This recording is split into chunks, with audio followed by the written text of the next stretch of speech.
வணக்கம் என் மக்களே.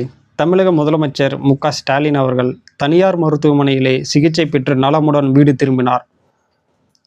தமிழக முதலமைச்சர் மட்டும் கிடையாது, இந்தியாவில் உள்ள அனைத்து முதலமைச்சர்களும், அனைத்து அரசியலில் உயர் பதவிகளில் இருப்பவர்களும் தனியார் மருத்துவமனைக்கு தான் போவாங்க, அரசு மருத்துவமனைக்கு போக மாட்டாங்க. ஏனென்றால் அரசு மருத்துவமனைகளில் போதுமான கட்டமைப்பு கிடையாது. தனியார் மருத்துவமனைகளில் இருக்கக்கூடிய வசதி அரசு மருத்துவமனைகளில் கிடையாது.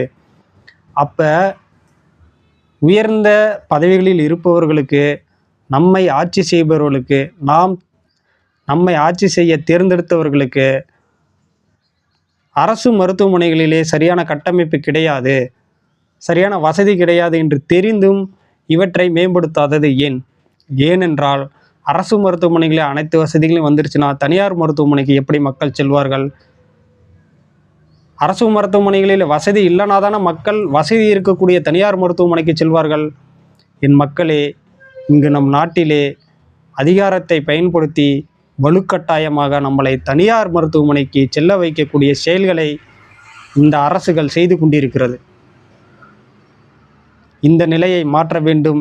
இவர்களையும் ஆட்சியிலிருந்து நாம் மாற்ற வேண்டும்.